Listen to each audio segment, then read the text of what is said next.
Can you tell me briefly, for our audience, what is your film about? Alors le film c'est une plongée dans la scientologie, c'est une enquête sur la scientologie, une enquête qui s'est voulue la plus... This film is a deep investigation about Scientology. My aim was to be really objective. I didn't want it to take side. I just wanted to show the fact and what the Scientology was. In your own opinion, why do people come to or become members of Scientology, and why do they stay? Les gens entrent en Scientologie parce qu'à un moment de leur vie, ils sont en quête de spiritualité, parce qu'ils sont dépressifs, parce qu'ils ont des problèmes personnels et ils se trouvent une famille. Et la Scientology is like a family for people. People are just in the middle of a personal quest and they're sometimes depressed, so they're looking for something. And Scientology for them is like a structure, a family, and that's why they want to stay and become members. En scientologie, l'audition est une activité précise, méticuleusement codifiée au moyen de procédés exacts, décrits en détail dans de nombreux livres et des centaines de textes. La scientologie vous offre des méthodes à employer pour accroître vos aptitudes et atteindre votre plein potentiel dans la vie. Car le sujet de la scientologie, c'est vous. La scientologie, pour moi, c'est un cancer. Moi, je l'ai dit, et je me prends la responsabilité de ce que je dis. C'est un cancer. Je ne savais pas que c'est le début d'un engrenage qui allait me casser humainement, physiquement, financièrement et moralement. J'ai un espoir minime que mes enfants se rendent compte de ce que c'est que la scientologie. Mais ils sont tellement endoctrinés après tant d'années. Brièvement, il est clair qu'on est en face d'un personnage qui est un homme certainement brillant, très dérangé, très pathologique, et qui a un grand pouvoir de séduction et de mise sous emprise, notamment en usant d'un discours confusionnant qui vous empêche de saisir le véritable sens de ses paroles. I'm a Scientologist. I'm a Scientologist. I'm proud to be a Scientologist. It makes me really hopeful that there can be change in the world, you know, even if it's as small as one person. The movie Scientology taught me a lot about really what's going on behind the scenes. I'd heard of it since I was a young kid, and at one time I was pretty interested in it. But now that I've heard about some of this that was in the documentary, it concerns me that it's like this and that there's such important people that represent it, like John Travolta or Tom Cruise. I don't know what's going on in the US. They said there was some things going on, but I'd like to learn more about how they're investigating Scientology here in the US. I thought it was very eye-opening in that we have a Scientology building here in DC, and all that I've ever seen is walking by and seeing the free personality tests, and so seeing more of what goes on inside the process of becoming a Scientologist was interesting, and also a bit disheartening in the sense that it seemed a lot of people were really taken advantage of. There's a lot of money involved, a lot of pain different ways up to different levels, and one family had actually lost their mother, who committed suicide because she was so discouraged by the process in the church. And so knowing that there's a kind of a corporate money-making mentality behind people's hopes and dreams and wanting to become a better person was disheartening, but I'm glad to have seen it and to have learned more about the subject. Well, it's about a guy in his mid-30s who finds out that he's very ill, and his days are numbered, and so it's about what he's doing with the rest of his life. Well, it's very beautiful there, and it's very brutal at the same time, and I think that goes exactly with our main character and his problem.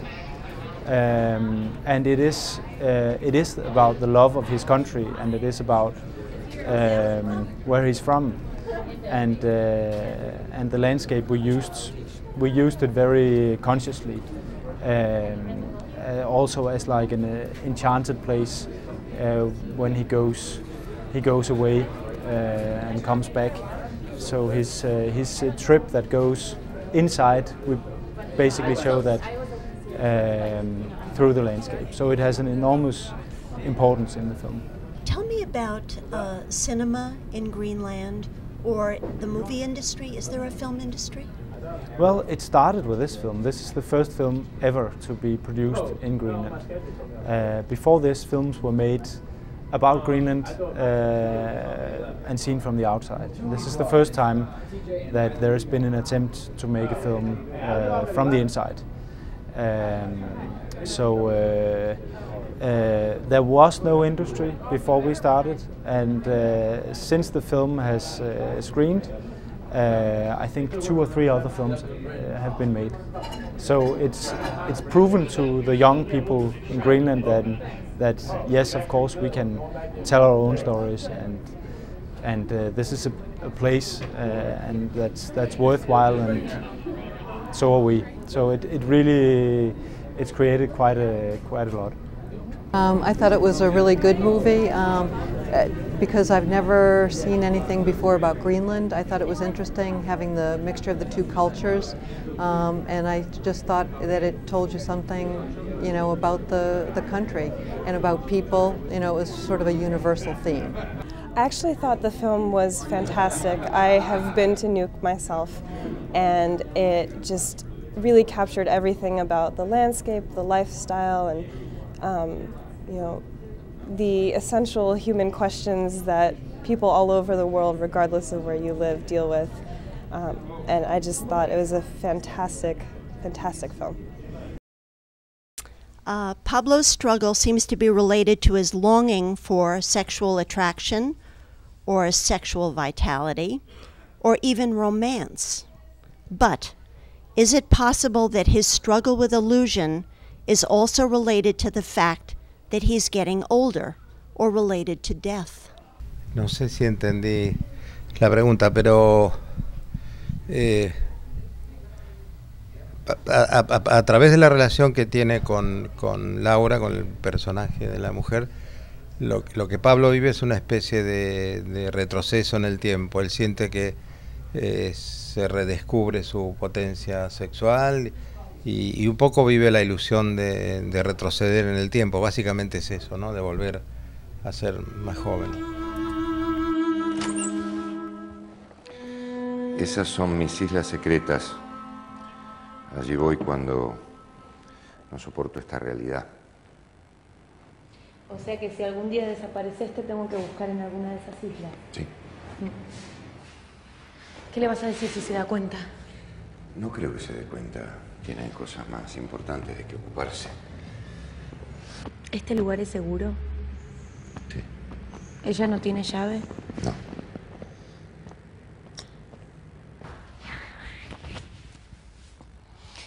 Él me dijo que quería venir a estudiar a Buenos Aires. ¿Y cuántos años tiene? 23. Ay, es un divino, pero la verdad es que me agota. ¿Por qué? Y porque a esa edad están todo el día calientes. ¿Cerraste la puerta con llave? Sí, cerré. Porque yo noté que vos no cerrás con llave. Y eso puede ser peligroso.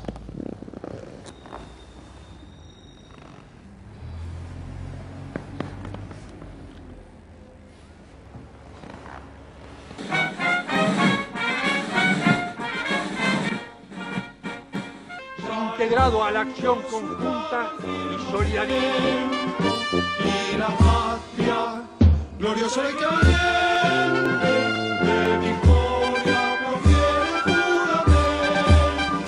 Refugientes a cero se preparan a lanzarse a la libertad.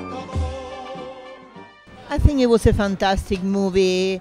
I mean, Eliseo Subiela is a wonderful filmmaker. He worked with students from his school in Buenos Aires, and it's a little surreal, and it's very connected with, you know, the horrible tragedy of Argentina in the 1970s. I think it's very well put together. The actors are spectacular. I think it was a true jewel. The Drummond Will is it's like a reference to the old Ealing films, the old Ealing comedies in Britain with Alec Guinness, like The Lady Killers, Kind Hearts and Coronets. But accidentally, it's got a little bit of Edgar Wright's Hot Fuzz thrown in there. Well, people have made comparisons anyway, and a few like Monty Python-esque type lines and characters. So it's a very old-fashioned, classy kind of film with a very silly storyline about two brothers who go back to this backward British village and sort of accidentally bump off half of its population.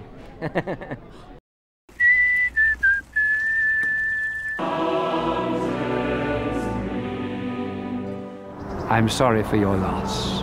It was nothing, really. We've won a house. Yes, in a manner of speaking.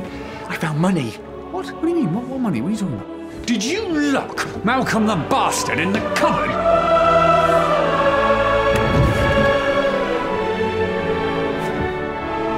I think you might be dead. You didn't have to think about it, did you? Just money, pensioner, cupboard. Done. Perfect. Quick.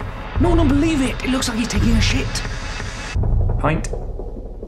What's the worst that could happen? I think there's someone in the house. It must be the vicar or the colonel. This isn't Cluedo, Danny. Ow! Ow! Danny! Leave me alone! This is how this stuff keeps happening.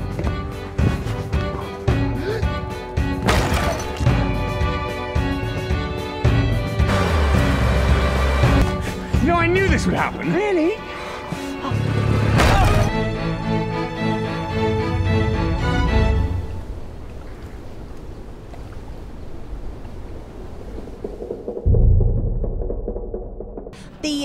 The rural village, the English village, does that add to the mood also? Definitely. I mean, it's because of the Ealing references. We really wanted to set the sort of out in the middle of nowhere village, completely cut off from reality, as though for the last 50 years it just hasn't moved on. So all these characters, except for the brothers who go there for their dad's funeral, all these characters are living in the past. They're quirky, unique characters that obviously die off throughout the film process, and so these sort of remote British village help a lot with that sort of comedy setting as well. I thought it was probably one of the most entertaining comedies that I've seen in ages. I absolutely loved it. Of course, I'm from England originally, so I love this almost Fawlty Towers moments that they had in the movie. I love the fact it was in black and white. It was so hilarious. The audience obviously loved it, and I thought it was fun and kind of hip. Black comedy, and a terrific addition to the films that we've seen so far. Really great, loved it. I thought it was terrific. It was a combination of two things. There was this consistent hilarity that ran through it, so you were howling and you were splitting your gut at one level. But at the other level, you knew someone was going to get knocked off in 20 minutes. And it was, who is going to get knocked off? How are they going to do it? And how silly would it look? And you know, where in the house or whatever it was. So there was this tension juxtaposed with humor. And that's a somewhat unusual combination. And I like the humor a lot. I'm not much of a tension guy, but nonetheless, I was perfectly enthralled by the whole thing.